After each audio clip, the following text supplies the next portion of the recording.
is Ron Paul with your weekly update for February 1st. Last week, politicians in Washington made a few things clear about how they really feel about the state of the union. First, they are beginning to hear the growing discontent with the size and scope of government and the broken promises that keep piling up. Certain events in Massachusetts recently made that statement loud, clear, and unavoidable.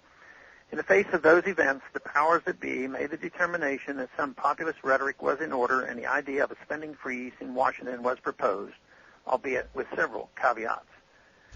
These caveats to the proposed spending freeze ensure that we are not at any risk of actually doing anything about the spending. First of all, it's timing. It wouldn't go into effect until 2011, which allows plenty of time to increase spending levels quite a bit before they are frozen. If the administration really understood and cared about our spending problems, they would not freeze spending a year from now, but cut spending immediately and significantly. But spending cuts almost never happen in Washington, and they are not likely now or a year from now if the politicians have anything to say about it.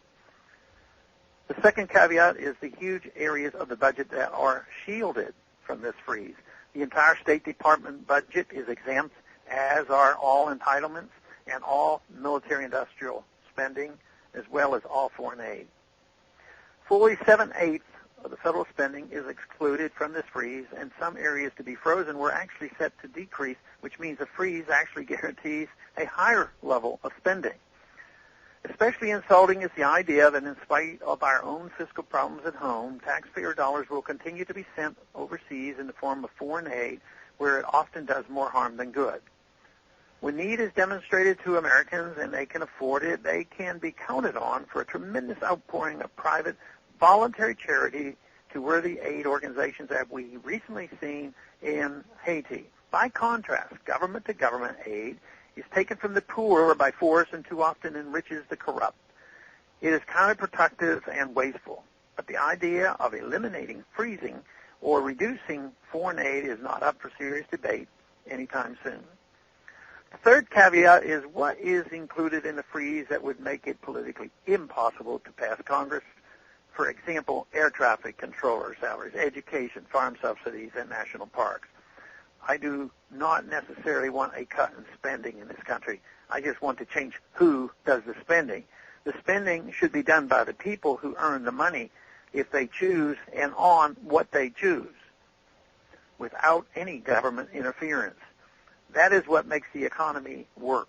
Politicians should stick to the very limited roles given them by the Constitution instead of allocating such a sizable portion of our capital and intervening through regulations and tax policy.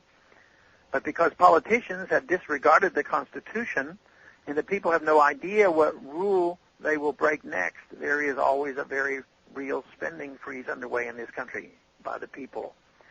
If government would stick only to what it was authorized to do and leave the rest to the people, then most of these problems would resolve themselves. Thanks for calling this update. A new update is placed on this number, 888-322-1414, every Monday, the written text of which can be found on my website, www.house.gov/Paul, under the heading Texas Straight Talk. Thanks for calling.